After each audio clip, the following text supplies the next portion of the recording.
90% of dudes rapping, they ain't nice as me.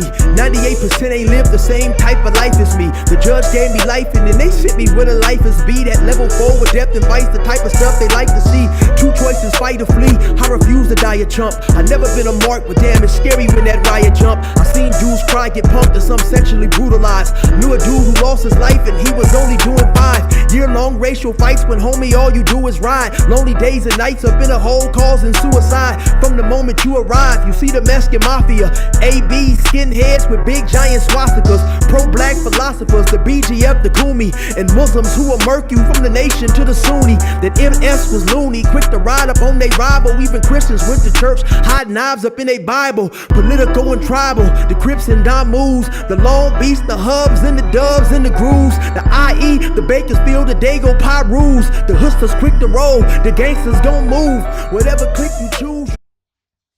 Say what's cracking, YouTube? It's your boy 16 to life, and I'm back like I'm on a parole violation. Yard down. Now, for those of y'all that's new to my page, in 1994, I got arrested. I was eventually sentenced to 16 years plus life, and I served 24 years straight in the California prison system. Yeah, that's me gassing on the intro. Like I keep telling y'all, the flow is nothing like Curtis Blow. If you want to check out more of my music, go to my YouTube playlist, scroll down to gas stations. You will find a lot of my music there. Now, let's hop right up into this video. So, I think that if anybody was to come outside, right, and let's just say they walk to work. Now, in the period of a month's time, when you're walking to work, let's say you get attacked 10 days, right? Out of the whole month that you're going to work. I think anybody who gets attacked would have 3 options, right? One option, of course, would be to maybe turn your head or ball up, scream and holler, hope somebody else come to save you. Another option would be just to take off running, and defend yourself that way. You could have, took off running, or you could have turned your head, 9 or 10 times out of that attack. But maybe possibly the 11th time you got attacked, you might have just felt like, you know what, man, I'm just to fight back this time, right? And honestly, I think that's what a lot of black YouTubers are doing or have done, or, I would say, and I would honestly say, because initially I was going to say black YouTubers who are considered a part of the prison genre. But I have seen many black YouTubers, right, come to the defense of this topic that blacks are afraid of Mexicans, right? So I have a few dudes on the title, on the thumbnail, like Damian Porter, Hoodie from the Hood, Nate Dog 916. But I have seen, like I said, several individuals address this situation. I've been doing YouTube, the prison genre, or the so-called prison genre, myself for about maybe 3.5 years, 4 years, maybe somewhere around there, right? Throughout the course of doing YouTube, I often see other groups, other people, other races who didn't function with the blacks in prison, in California prisons, address the blacks, say things or comments that was either disrespectful or seemingly was taking shots at the blacks. And I've said this many a times in the course of my YouTube videos and stuff. Unless you have functioned with an organization, a group, you don't necessarily know exactly their politics or how they program, right? You may see things from afar. You may, you may hear things, but unless you just focus exclusively or with and among that certain collective, you really don't have an idea, right? We hear things about blacks all the time, man. Blacks don't do this. They don't check paperwork. They allow these type of people. They don't do this. They're disorganized. They do this. They do that. Just so much, just so much stuff that sometimes I overlook some of this stuff. Sometimes in the past I have addressed certain things or whatever, but it always seems like different races love to point things out about blacks. And I just think that at some point in time, you have blacks who feel, okay, you know what? We have to defend ourselves against these allegations. Who wouldn't?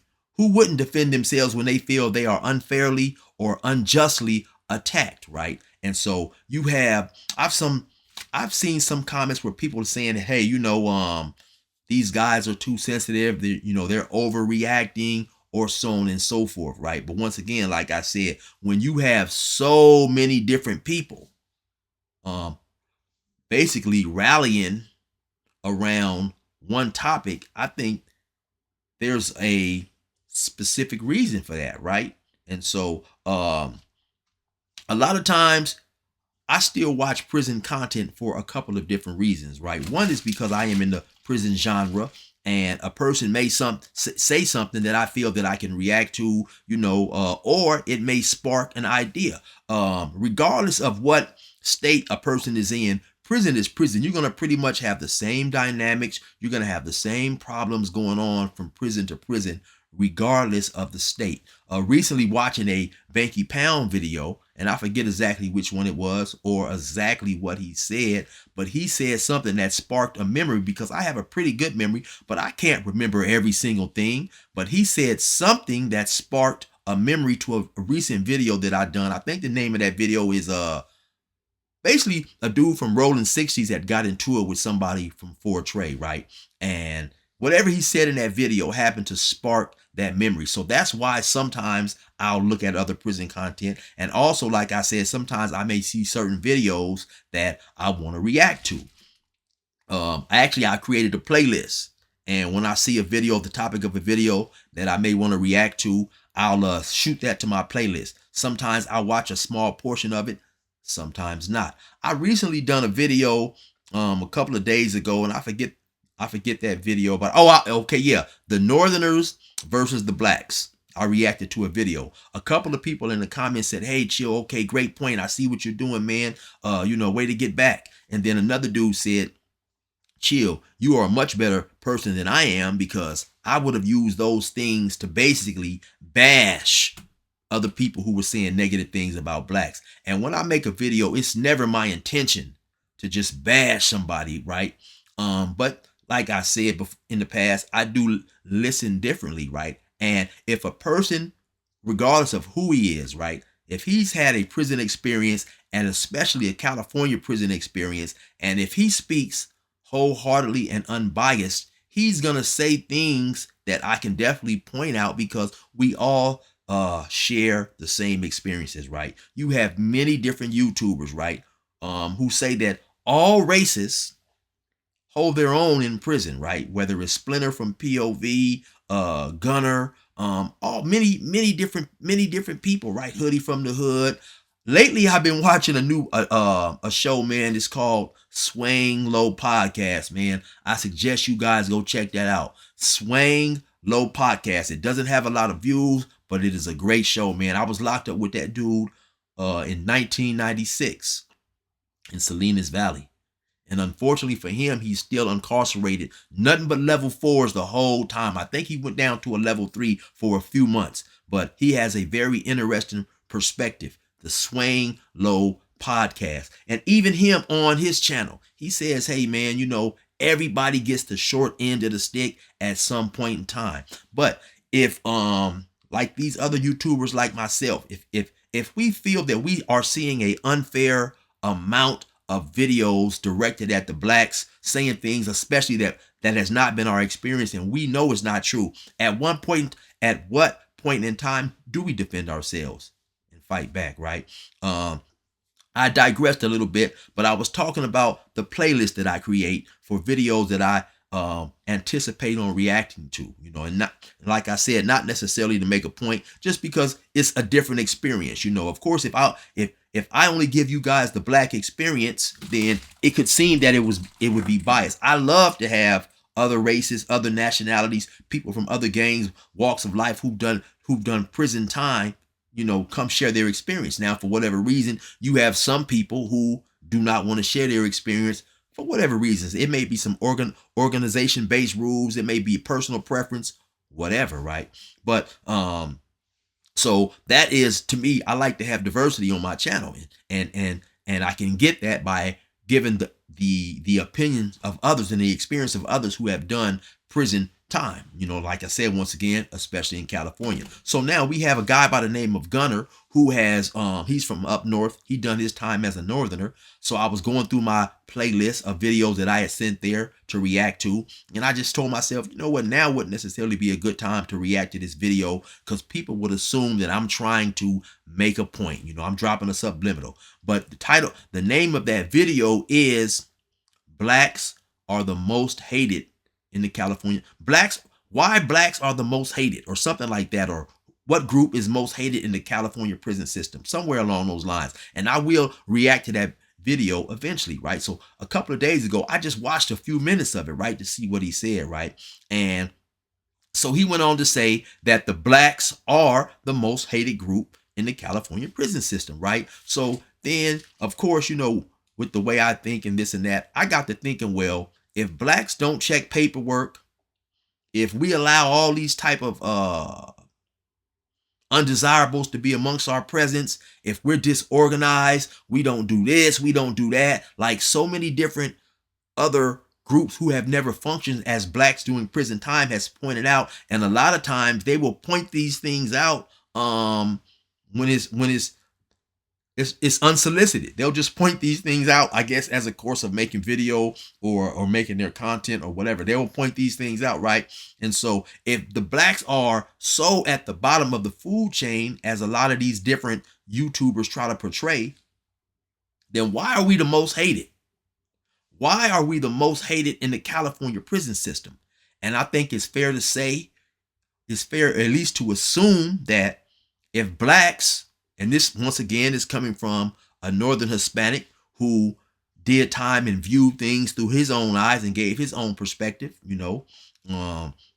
If blacks are the most hated organization or the most hated group inside the prison system, isn't it safe to say that some of that hate is going to sprinkle out of prison? Because, of course, everybody who goes to prison does not have life. More people get out of prison than stay in prison, right? And now they're letting lifers out as well, right? But so isn't it safe to assume that if we are the most hated inside of prison, we might be the most hated outside of prison? And for whatever reason, some of that hate makes its way to YouTube. And so, of course, the question needs to be asked, why are the blacks hated so much? And then if Gunner can see that hate, don't you think the blacks who are being hated, that we can also see that hate? We feel that hate, and so at some point in time, we are going to react to it, right? I had many non-blacks. Shout out to all the Mexicans and all the whites, Asians, and everyone else who left comments in my section saying that, you know, pretty much, yeah, chill, you know, some videos that are being made about blacks do not need to be made. What is the point of making those videos, right? And so, of course, like I said, you're going to have blacks at some point in time who feel the need to defend what they feel is untruths, right? And who wouldn't? Who wouldn't? Who would let someone from another race come on here and say something that's belittling, or they feel that is belittling about their people or who they associated with, and at not some point in time defend themselves, right? The black politics and the black structure is different from every other structure. It's different from the Northerners. It's different from the Southerners. It's different from the whites. It's different from the Asians.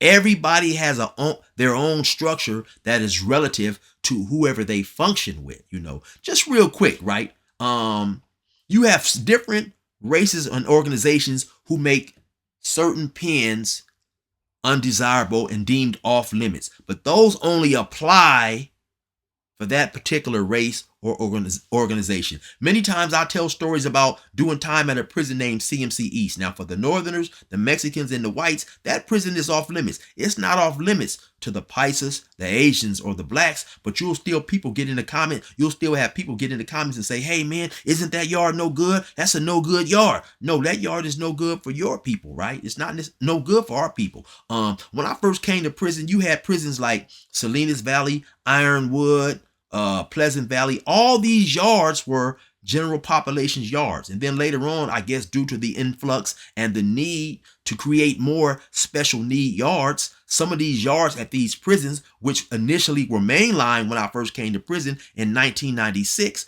a yard or two was turned into SNY yards, aka protective custody yards, right? And it's easy to go online and just Google, is Ironwood a SNY yard? And it's going to tell you, yes, certain parts of it was, or it's going to say whatever it's going to say. Google, is Pleasant Valley a SNY yard? It's going to say yes, and whatever it goes on to say. Now Google, was California Men's Colony East a SNY yard? It's going to tell you nothing about SNY because it never was deemed SNY by the California Department of Corrections. You will have certain organizations who deem certain yards off limits, and they don't want their people going there, right? Quickly, this is not something that I heard. This is something that I saw. When I went to CMC East, right, you would have the Hispanics had 72 hours to get off that yard by way of violence, or they would be deemed no good for their people. It was like that for quite some time. Then around, I want to say 2016, 2017, when the End All Hostilities Act came out, and you had the big dogs from the big four groups being released from the Pelican Bay SHU due to a lawsuit that was filed, and they was being sent to general population yards all over the California Department of Corrections system.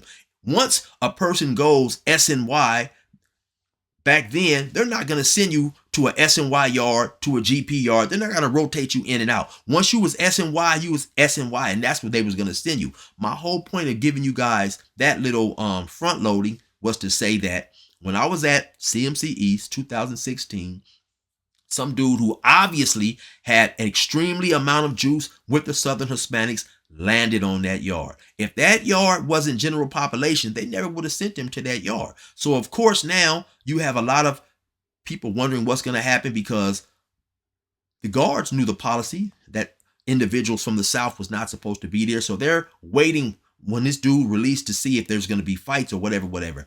Long story short, he called a big meeting and he made that yard a good yard. So all the people who was there before him were now deemed good. This is not something that I heard about. This is something that I seen. So now, once he makes the yard good for Southern Hispanics, now you have Southern Hispanics getting there who possibly, if they had arrived before he made the yard good, they would have left, right? Now they're staying. So now the yard is having more and more of a Southern Mexican presence. Eventually, there was a riot on the yard, which led to the death of a white Crip. Now, I was not there for that, right? He's the guy that I mentioned when I say I knew a dude who lost his life and he was only doing 5. That was him, M1, Matthew Cook, right? So my whole point of saying, and I'll do a story on that soon. My whole point of saying that is when this dude who got there with the juice, he made the yard okay. So one person, regardless of how much juice he has, cannot turn a yard if it's deemed SNY by the California Department of Corrections. He cannot turn that yard into a general population yard. And that's why before he got there, the Department of Corrections would continue to send and was sending everybody there who was general population. They were sending them there because that yard was a general population yard. If a group chooses to not go to a particular yard, the mind state of California Department of Corrections is we're not going to let these guys dictate where they're going to go and where they're not going to go, which is why they would send them. Now, once they got there, if they chose to leave by way of violence, then that was their choice. But my whole point of the saying that is people want to hold blacks to the standard of other people's structures. A white structure is a white structure. A Hispanic structure is a Hispanic structure, so on and so forth, right? The black structure is the black structure. We do not have to do what other races have to do if it is not deemed dishonorable by our people. So at some point in time, of course, you have blacks, myself included, who feel the vibes, who feel a certain type of discrimination or a certain type of a narrative, an untrue narrative being put out there at blacks. And so at some point in time, we defend ourselves, right? And that's why you have so many different blacks reacting, right? Because we feel that things are unjust. So you have some people who want to say we're being insensitive. I believe that, at a point in time, anybody would get tired of being unfairly attacked. Anyway, you already know what it is. It's your boy 16 to life. Resume normal program.